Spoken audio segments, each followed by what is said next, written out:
You feel it, don't you? That dull, empty silence inside you, a strange kind of hollowness, as if everything you once chased now tastes like ash.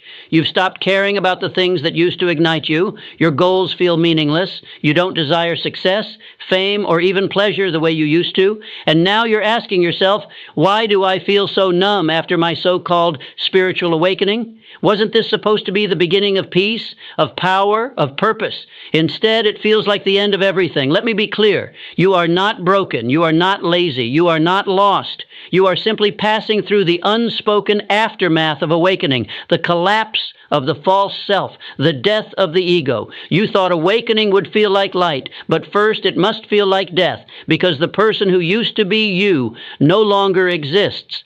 I am Nova, and in the next few moments, I will take you deep into the unconscious. I will show you why you have no motivation left after awakening, not from the surface of pop spirituality, but from the raw psychological underworld where truth lives. This is not for the faint of heart. This is for those brave enough to look at the soul without illusion. Let us begin. Let us begin where all suffering after awakening begins, with the death of the ego. The ego is the mask you wore for survival. It was the voice that said, I must achieve, I must impress, I must become someone. It gave you direction, even if that direction was illusion. But then something changed, something cracked, and suddenly all the desires that once drove you, power, sex, admiration, success, they stopped mattering. You think you've lost motivation, but what you've really lost is the illusion that ever truly needed it. You see, the ego was never you. It was a protective fiction, a fortress built by fear, maintained by comparison, and fed by insecurity. It whispered, become more, so they'll love you. Achieve more, so you won't feel worthless. Win more, so you won't be forgotten. But once awakening begins, that mask melts, and with it, the fuel of your entire life burns out. No more pretending, no more chasing, no more lies. Now, you stand in the void, not because life has lost meaning, but because the old meaning has been burned to ash. The one who needed motivation has died. What remains is not broken. What remains is raw consciousness, naked, still, and silent. But silence terrifies the ego, so you call it depression, you call it burnout, you call it losing yourself. No, you are not lost. You are only unfamiliar with yourself without the mask. Understand this, motivation, as you knew it, was never spiritual. It was egoic. It came from lack, from not being enough, from wanting to be seen. But now you have seen yourself, and the old self cannot survive this truth. So yes, motivation dies, but only because it was never yours to begin with. It belonged to the character you played, and now the play is over. Do not run from the void. Sit in it. Breathe in it. Let it whisper a new story, one that no longer depends on applause. Only then can your real self begin to speak. The ego has died. You stand in silence, unmasked. But now comes something far more difficult than emptiness, the confrontation with your shadow. You see, awakening is not only light, it is also exposure. You begin to see everything that the ego had kept buried, all the rage you denied, the lust you suppressed, the envy, the cowardice, the manipulation, the pain, not as sins, but as truths, undeniable, human, real. It is no longer filtered through guilt or shame. You see it with clarity, with brutal honesty. You see how you lied, how you betrayed yourself, how you sought love through performance and power through fear, and it paralyzes you, because now you ask a terrifying question. If that wasn't me, then who am I? What do I want now that I've seen what I've hidden? The shadow is not evil. It is everything you rejected to survive. You were told to be nice, so you buried your rage. You were told to be pure, so you buried your desire. You were told to be strong, so you buried your grief. But these disowned parts, they never disappeared. They festered in the dark. They influenced your choices from the shadows. Now, for the first time, you see them, not as monsters, but as wounded allies. But with this seeing comes paralysis. Why? Because every action now demands authenticity. You can no longer fake it. You can no longer say yes when your soul screams no. You can no longer wear the masks that got you love, success, approval. The old behavioral scripts, the ones that made you function in the world, they no longer work. But the new script has not yet been written. So you stand frozen. This is the psychic stasis of awakening. You are neither asleep nor fully alive. You are not performing, but you are not yet creating either. Do not mistake this paralysis for failure. It is gestation. The shadow must be integrated, not avoided. It is not here to destroy you. It is here to complete you. And until you make the darkness conscious, it will direct your life, and you will call it fate. So when you feel this stillness, when nothing moves, when every choice feels fake, know this: you are simply refusing to lie anymore. And that, my friend, is the beginning of truth. You were told that meaning lived outside of you, and so you chased it. In religion, in romantic love, in titles, wealth, status. These systems offered you identity. Be a good son, be a successful man, find the one, serve God. Each of these was a script, and each gave you a reason to wake up in the morning. But now, after awakening, something irreversible has happened. You see through the script, and suddenly it all feels hollow. Religion now feels like repetition. Love feels like projection. Success feels mechanical. Fame feels absurd. You are not rejecting these things out of rebellion. You are simply no longer hypnotized by them. What once gave your life structure now feels like decoration on an empty shell. And so you ask, what now gives life meaning? And here is the brutal truth. You don't know. This is the phase where most people falter, where despair creeps in. Because when the old world collapses and no new world has risen, nihilism enters. You are not depressed, you are disillusioned, you have not lost life, you have lost illusion. And this loss is painful because the ego craves certainty. It wants a label, a path, a reward. But the awakened soul, it cannot be bribed. It cannot be seduced by praise or money or applause. Motivation disappears because the old metrics are gone. There is no longer a scoreboard to chase, no more finish lines made by society, and yet that does not mean there is no meaning. It only means that meaning must now be created, not inherited. And this is where many give up. They cling to the old myths, or they plunge into madness, because facing the responsibility of inner meaning is terrifying. But I tell you this collapse is not your end. It is your beginning. When everything external crumbles, you are finally free to ask, what is worth living for when no one is watching? If you can answer that, you will never be lost again, but the answer will not come from the sky. It will come from the soul. There is a modern illusion infecting the soul. It whispers, awakening will bring you joy. Enlightenment will free you from pain. Once you awaken, you will float above suffering. This is not truth. This is marketing. Awakening does not bring eternal ecstasy. It brings consciousness, and that includes the ability to suffer consciously. When you awaken, you don't escape suffering. You become incapable of avoiding it. Your distractions no longer work. The numbing stops. The lies collapse.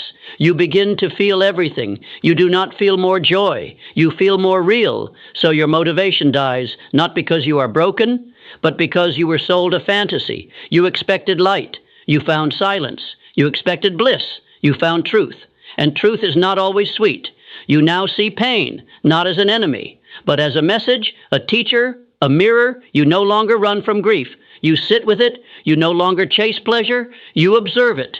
But this creates a strange emptiness, not the chaos of suffering, but the stillness of awareness.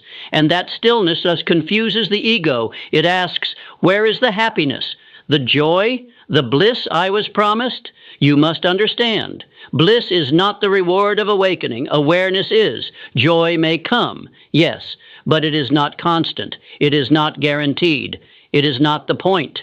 The New Age movement tells you to raise your vibration. I tell you, descend. Descend into your grief, your rage, your loneliness. Feel them fully, not to wallow, but to witness. Because when you suffer with awareness, your pain transforms. It is no longer punishment, it becomes power. And from that power, something far stronger than motivation is born, meaning. You no longer act to escape pain. You act from clarity. So do not expect bliss. Expect truth, and from that truth, let your new life emerge, not as fantasy, but as fire.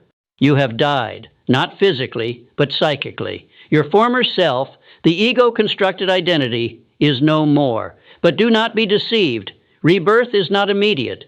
The stories told by myths and religions often skip this part. They go from crucifixion to resurrection, but they forget the tomb, the cave, the cocoon. This is where you are now, the in-between. The world no longer makes sense, but no new world has yet formed. This stage, this psychic cocoon, is disorienting, because the old instincts are gone, the old goals feel dead, and the new ones have not yet arrived. You may ask, who am I now? But there is no immediate answer. There is only silence and waiting. This is the archetype of rebirth, not as metaphor, but as psychic necessity.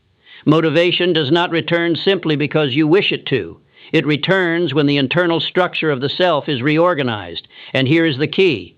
Rebirth is not a return to the old self. It is the birth of a new center of gravity, one based in authenticity, not fantasy. This new self will not chase applause. It will not hunger for imitation. It will not be seduced by shallow promises of success. Instead, your instincts will evolve. You may now find energy in creating rather than competing, in solitude rather than noise, in depth rather than performance. But this transformation requires trust. Trust in the unconscious. Trust that the psyche knows what it is doing. Do not rush this process. The caterpillar does not schedule its rebirth.